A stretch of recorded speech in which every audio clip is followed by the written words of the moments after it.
guys, welcome to my channel. In today's video we will be discussing about introduction to OS, that is operating system.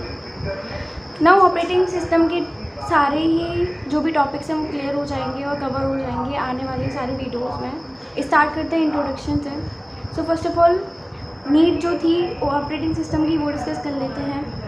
तो need जो थी operating system की क्यों थी, क्योंकि let suppose हमारे पास hardware जो होता है जिसमें हमारा सारा इन्फॉर्मेशन और डेटा सेव होता है, उसको यूज़र्स से इंटरेक्शन होना होता है।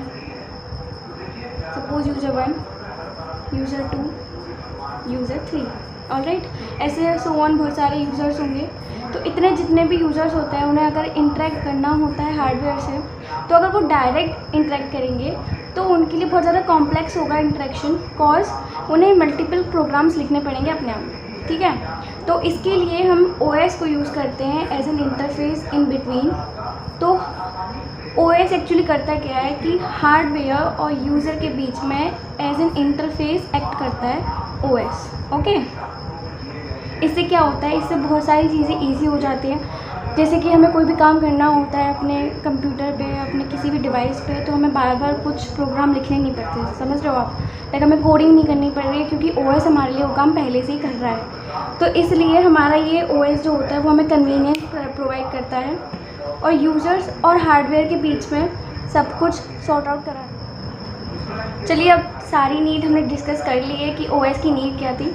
अब हम बता लेते हैं कि क्या क्या अपने पास ऑपरेटिंग सिस्टम आजकल चल रहे हैं। लाइक सपोज़ आपको पता ही होगा कि अपने पास लिनक्स चल रहा है, ठीक है। विंडोज़ जो कि बहुत ज़्यादा पॉपुलर है, बहुत ज़्यादा इसने अभी मार्केट को कवर कर रखा है। चलिए, तो हमने डिस्कस कर लिया था नीड ऑफ ऑपरेटिंग सिस्टम। अब इसके फंक्शंस की बात कर लेते हैं कि क्या क्या इसके फंक्शंस होते हैं ऑपरेटिंग सिस्टम के एंड क्यों इसके एडवांटेजेस इतने ज़्यादा होते हैं, ठीक है। तो सबसे पहले जो इसकी फंक्शनैलिटी होती है उसमें सबसे पहले जो चीज़ आती है वो होती है प्रोसेस मैनेजमेंट। प्रोसेस मैनेजमेंट से हमारा क्या मतलब है कि हमारे पास जब भी हमारे ऑपरेटिंग सिस्टम होते हैं तो उसमें कई सारी प्रोसेसेस आती हैं, ठीक है। हमारे जितने भी टास्क होते हैं वो इन फॉर्म ऑफ प्रोसेसेस ही होते हैं, ठीक है। तो जितने भी टास्क होंगे वो हमारे फॉर्म ऑफ प्रोसेसेस में होते हैं। तो वो सारी प्रोसेसेस जब ऑपरेटिंग सिस्टम के अंदर आती है, जब हमारे डिवाइस को रीच करती हैं, तो उनका एग्जीक्यूशन कैसे होगा, कैसे वो सारा कंप्लीशन होगा उनके टास्क का, वो सब चीज़ें मॉनिटर करता है OS ऑपरेटिंग सिस्टम, ठीक है। जो नेक्स्ट चीज़ आती है इसकी फंक्शनैलिटी में वो होती है memory management. Now memory management में क्या होता है कि ना, जितनी भी हमारी मेमोरी होती है जो हमारा डेटा ऑक्यूपाई करता है एक डिवाइस में रीच होने के बाद, हमारे डिवाइस में जितना भी डेटा होता है वो जब ऑक्यूपाई होता है तो वो सारी मेमोरी को कैसे मैनेज किया जाए कि हमारी मेमोरी का वेस्टेज हो, लेस हो और यूटिलाइजेशन ज़्यादा से ज़्यादा हो, ये भी चीज़ ऑपरेटिंग सिस्टम ही संभालता है। अब ऑपरेटिंग सिस्टम इसे कैसे संभालता है, आपने देखा होगा कि आपके जो भी डिवाइसेस होते हैं उसमें कंटिन्यूसली एक ऐसा आपको टैग एंड नोटिफिकेशन मिलता रहता है कि अगर आपके पास कोई भी मेमोरी है जो कि वेस्ट है या फिर यूटिलाइज में नहीं है, तो वो नोटिफिकेशन देता रहता है कि आप इन्हें इसे हटा दीजिए अपने फ़ोन में से, डिलीट कर दीजिए वो डेटा। तो वो चीज़ इसीलिए ही होता है कि OS चाह रहा होता है कि मेमोरी का मैनेजमेंट अच्छे से हो जाए, ठीक है। नेक्स्ट इसकी फंक्शनैलिटी की बात करें तो टाइम मैनेजमेंट।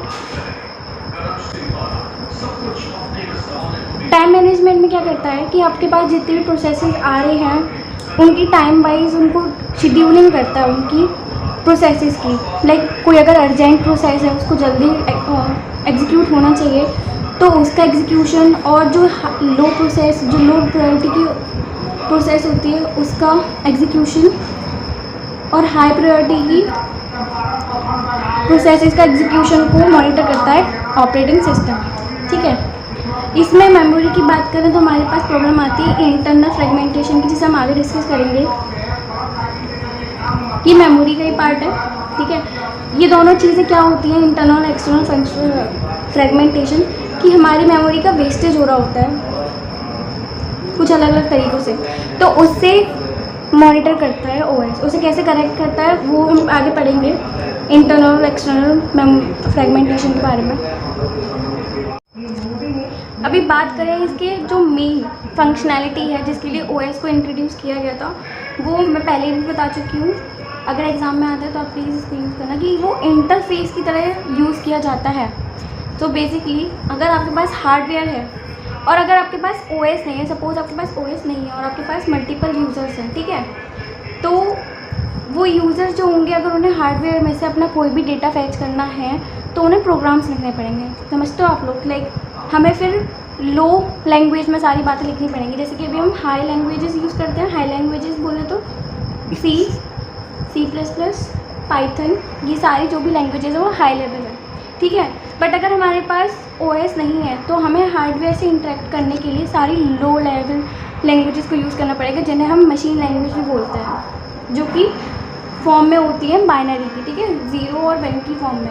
तो ये चीज़ बहुत टिपिकल हो रही थी, क्योंकि अगर आपको छोटे छोटे काम भी करने हैं तो आपको इतने बड़े बड़े प्रोग्राम्स लिखने पड़ते थे, जिसकी वजह से बहुत ज़्यादा टिपिकल हो रहा था। इसके लिए OS आया और OS ने सब कुछ सॉर्ट आउट कर दिया। तो यही थे सारे के सारे फंक्शनैलिटीज़ OS की। एंड जो भी OS आजकल यूज़ किए जा रहे हैं, अगर उनकी बात की जाए तो आजकल लिनक्स, iOS और विंडोज़, जिसमें से विंडोज़ ने सबसे ज़्यादा मार्केट को कवर करा हुआ है। आप लोग ध्यान रखिएगा, विंडोज़। एंड अब बहुत ज़्यादा लिनक्स भी। लिनक्स क्यों यूज़ होने में ज़्यादा ईजी था? क्योंकि ये ओपन सोर्स था। That is all about it. Thank you.